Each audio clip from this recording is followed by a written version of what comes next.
언제 가면 그 뱀의 hor을 벗고 인간의 본색으로 돌아오겠니? 김종화 동무는 30여 년 배우 생활에 수십여 편의 영화에 출연했습니다. 역인물들과 함께 그가 걸어온 길. 그 길은 절세비인들의 각별한 믿음과 사랑 속에 평범했던 여배우가 걸어온 성장의 길이었고 성공회로의 길이었습니다. 김종화 동무는 이젠 환갑이 넘었습니다. 사람들은 그를 보며 묻곤합니다. 배우 동무, 그 젊음과 청춘의 활력은 어디서 생기는 겁니까?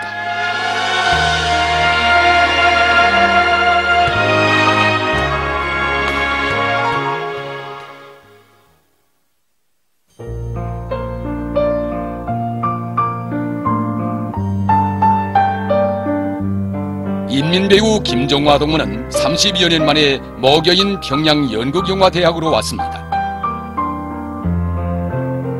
인민이 사랑하는 배우가 꼭 되어야 한다며 손조 바래주던 고마운 스승들의 모습을 이제는 교정에서 볼 수 없고 모교의 모습도 많이 달라졌지만 그래도 김종화 동무에게는 모든 것이 정다웠고 마음은 더없이 따뜻했습니다.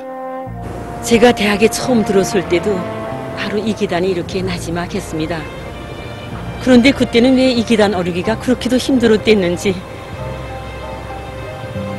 실로 철없던 시절에는 꿈도 꾸어볼 수 없는 아득한 높이에 있던 대학이었습니다. 어린 시절 마을 사람들은 종화 동무를 두고 어린 영화 광신자라고 불렀습니다.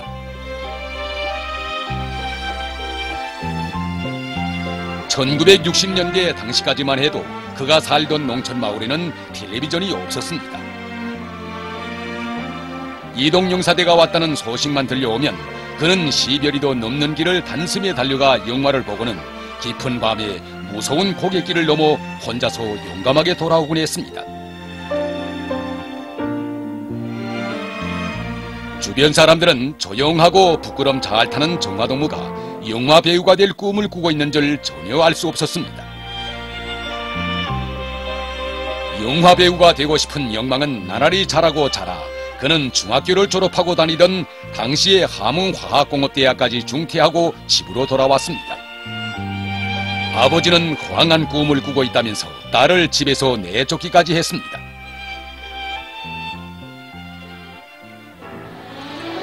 가까운 혈육들도 알아주려 하지 않던 지방도시 처녀의 마음속 소중한 꿈을 우리 당에서는 헤아려보고 있었고 주체영화예술의 최고 전당인 당시 평양영화대학으로 그를 불러주었습니다.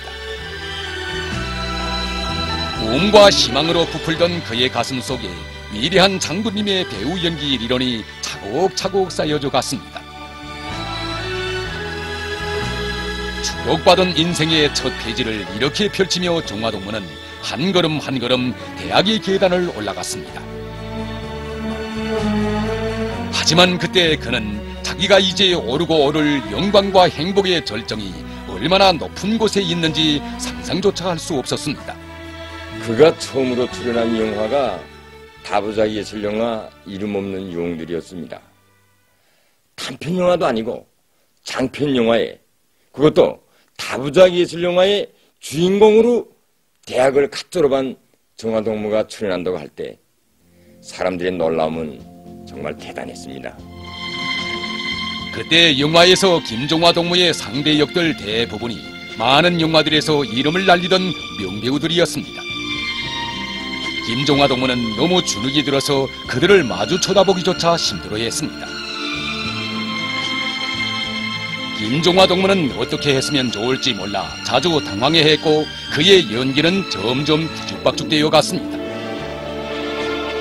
사람들이 여주인공이 너무 어린 것 같다고 수군거리는 소리가 그에게까지 들려왔습니다. 촬영은 자주 중단되곤 했습니다.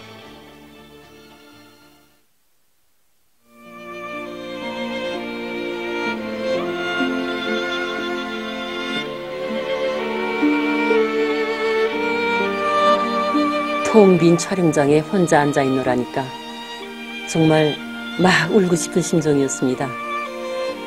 난 이제는 안 되겠다. 다 걷어치고 집으로 나갈까 하는 생각까지 했더랬습니다. 그런데 그때 뒤에서 누군가가 순이동무 여기 있나? 하고 찾는 게 아니겠습니까? 그래서 돌아보니 촬영소의 한 일꾼이었습니다. 그때 그 일꾼은 이렇게 말했습니다. 동무도 아다시피 이 용마는 위대한 장군님께서 직접 발기하시고 그이의 각별한 관심 속에서 장작되는 용마이다. 용마의 묘주인공 역을 놓고 논의가 정말 많았다. 그런데 위대한 장군님께서 아직 파악도 없는 책상물림의 신인 배우인 동무에게 주인공 역을 맡겨주셨을 때 모든 사람들이 얼마나 놀랐는지 아는가. 그런데 동무가 어떻게 장군님의 신임과 사랑을 두고 나약해지고 응석을 부릴 수 있는가. 왜소인지 그때 아버지가 생각났습니다. 내가 영화대학으로 떠나던 날 성진육두에서 저를 발해주실 때 그렇게도 과묵하시던 아버지의 눈에 어린 눈물을 보는 순간 저는 이 딸에 대한 아버지의 사랑을 읽을 수 있었습니다. 그러나 이 사랑보다 더 뜨겁고 열렬하고 웅심 깊은 사랑이 신인 배우인 이 김종화를 키워주고 있었던 것입니다. 남모르는 들가에 남모르게 피던 꽃. 이것은 어젯날 이름 없던 종화동무였습니다. 태양의 따사로운 빛발 속에서 그 이름 없던 꽃이 자기의 그윽한 향기를 풍기기 시작했습니다.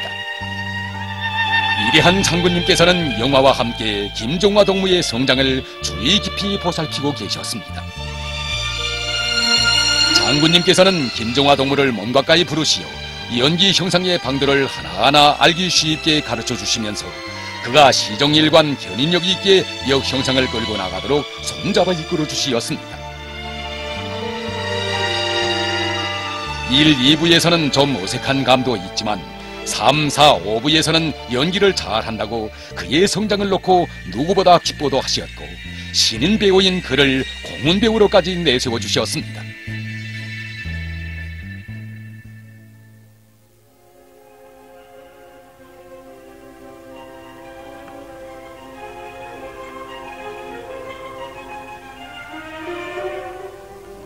오늘 신문이요? 오늘 건 다 팔렸더군요. 17일부예요.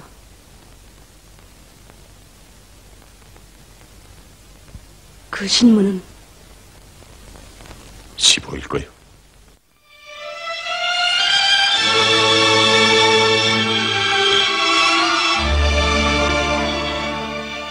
그의 성공은 그 어떤 기회가 안겨준 행운도 아니었고 기적도 아니었습니다.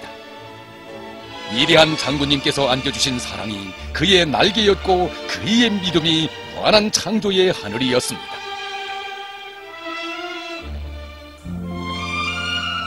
그는 높이도 날아올랐습니다. 위대한 장군님께서는 그에게 많은 영화의 주인공 주역들을 맡겨주시었고 연기 형상에서 성과가 있을 때마다 누구보다 기뻐하시며 높이 내세워주시곤 하셨습니다.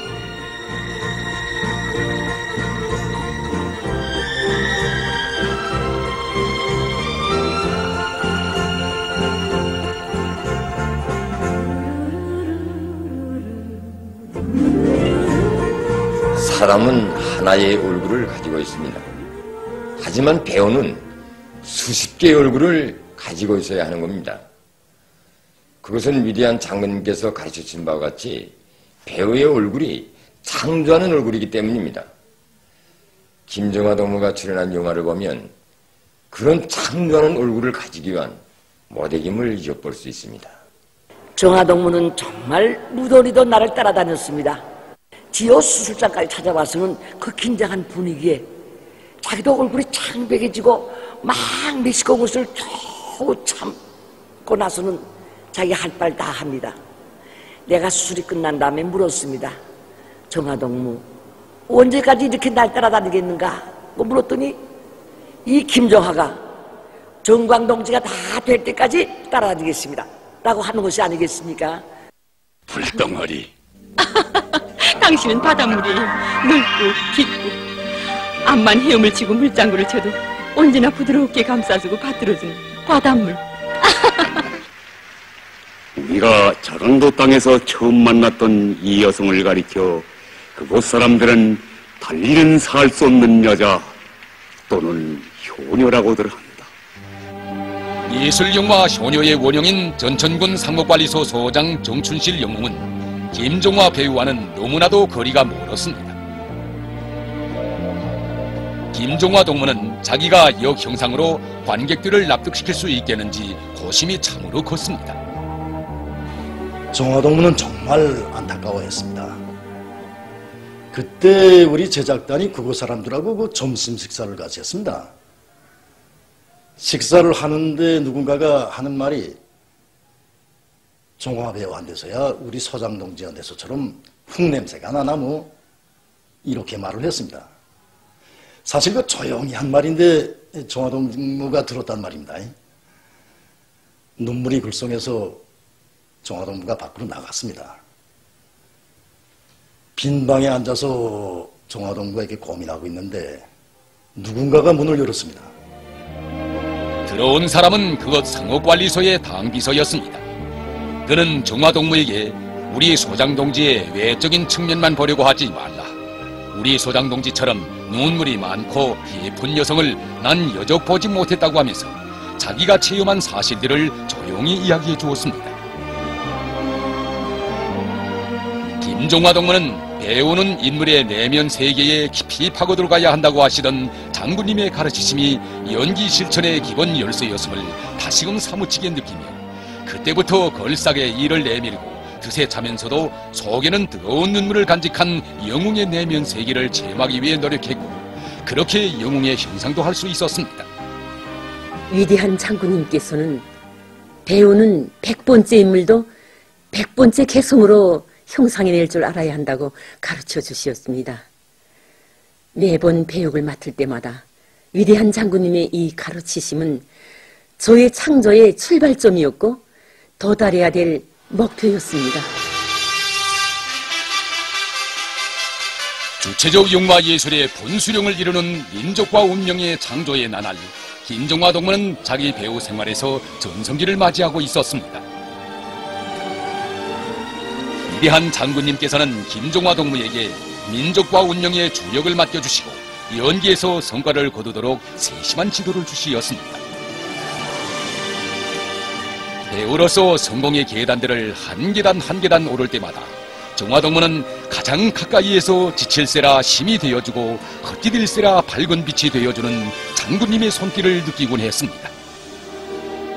그래서 창조의 순간들은 기쁨의 연속이었고 행복과 희열의 순간들이었습니다. 창조로 드바삐 살던 김종화 동무는 중한 병을 만나 말조차 할 수 없게 됐습니다. 다시는 촬영기 앞에 설 수 없다는 좌절감이 그를 괴롭혔습니다. 그보다도 우리 장군님의 하늘 같은 사랑에 보답의 첫걸음도 못됐다는 죄책감이 그를 침상에서 몸부림치게 했습니다. 바로 이러한 때 위대한 장군님께서는 정화 동무와 같은 배우를 아껴야 한다고 하시면서 강력한 의료진을 모아 치료 대책을 세워주시었고 온갖 조치도 취해주시면서 사랑의 힘으로 그를 끝끝내 일으켜 세워주시었습니다.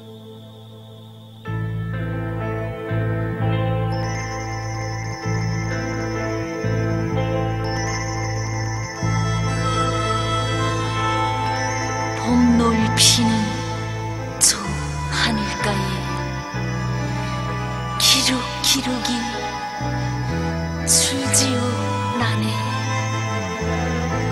서로 다정히 찾고 부르며 나의 마음도 싣고서 가네.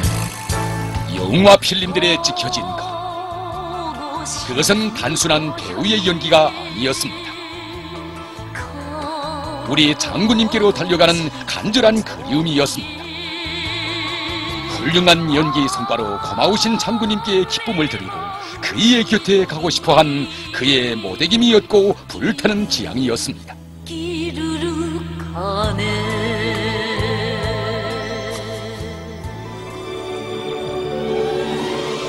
위대한 장군님께서는 영화를 보시고 김종화 동무가 연기를 아주 관록있게 잘한다고 그를 몸 가까이 부르시고 영화의 장면들을 들어가시면서 높이 평가해 주시었습니다.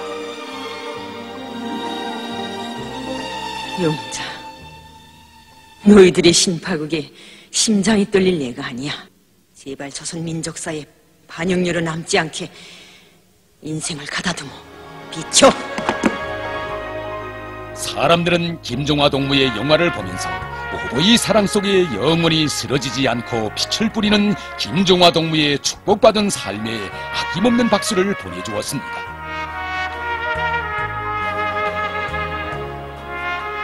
인민배우 김종화 동무는 오늘 교단에 서 있습니다. 제9차 전국예술인대회에 보내주신 경야는 원수님의 서한의 구절구절을 자자구구 심장에 쪼아박은 그는 자라나는 영화배우 후비들에게 자신의 배우 생활 체험이 조금이라도 귀중한 미천이 되고 배우 수업이 되기를 간절히 바라고 있습니다. 종화 동무가 학생들 앞에서 늘 외워보곤 하는 영화의 대사가 있습니다.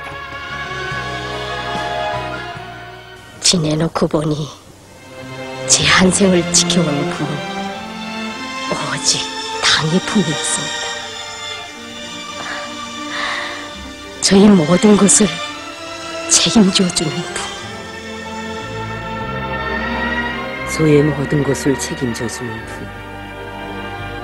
이것은 단순히 용화의 대사가 아니었습니다. 배우 생활 좋은 기간 소의 심장 속에서 언제나 울리던 말이었습니다. 이것은 김종화 동무의 축복받은 삶의 총화이기도 합니다. 그가 수많은 영화들에서 역인물들과 함께 겪어온 사랑과 믿음의 이야기, 축복받은 삶에 대한 이야기는 이 나라 천만 국민 모두의 삶에 대한 이야기이기도 합니다. 태양의 빛발 속에 축복받은 삶의 이야기는 계속되고 있습니다. 어제도 오늘도 그리고 내일도